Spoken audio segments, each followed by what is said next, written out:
Hello everyone and welcome to Smells Like Teen Angst. I'm Sarah and today we are going to talk about part 2 of Netflix's You Season 4.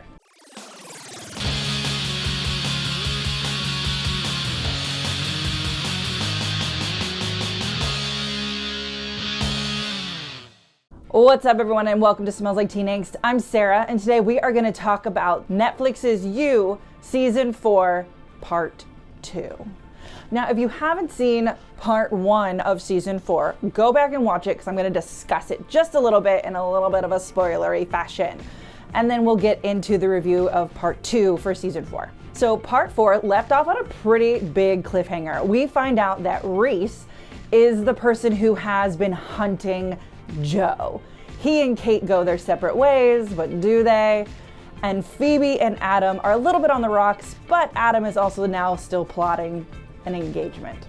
And I found Part 1 to be absolutely fantastic. I love this weird little like Gossip Girl meets Clue comedy hour that they've been giving us for Season 4. Part 2 of Season 4 delves more into Phoebe and Adam. We get more into Joe and Reese's dynamic. We meet Kate's father, where actually Joe and him have one of the best scenes in the entire season. Personally, that's how I feel.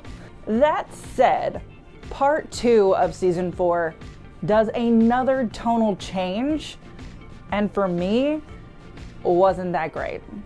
Now, I will say all those like, oh, what, huh, from Part 2's Season 4 trailer, that's so hard.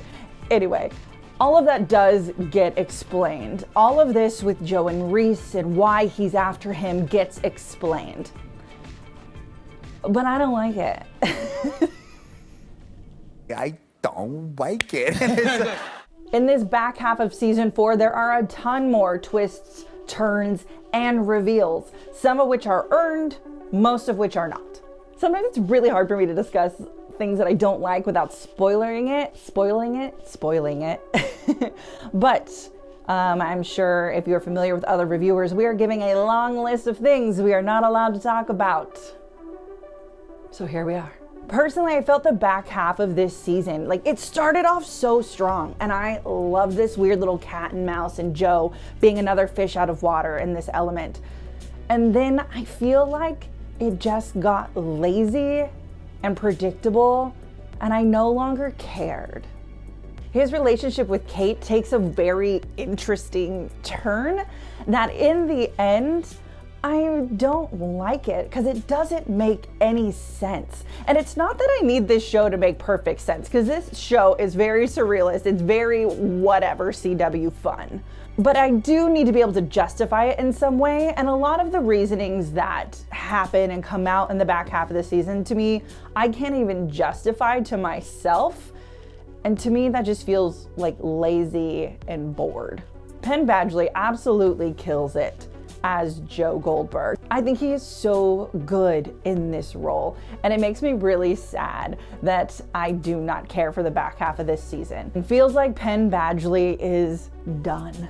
He seems to be very overplaying this character. He seems very overdoing this show. As much as he loves it and as much as he respects it, if you've seen a lot of the interviews going around, I think he's ready to hang up the hat. And it very much reads that way in this back half. And the way it ends also feels like it could be an ending. As of this recording, there is no Season 5. And if the show were to end right here, I could accept that. I wouldn't be happy about it because I don't love how this goes, but I could accept it. But if they do a Season 5, I think it has to be the final season. And it is set up that if they are renewed, they could possibly do that. Overall, I give Season 4 of You a 50. Like, is that terrible? That because the first half is so good, and then the second half is like, what did you do? So I don't know. Watch it. Let me know what you think, because I'm really disappointed in it. Of me. Hi, Joe.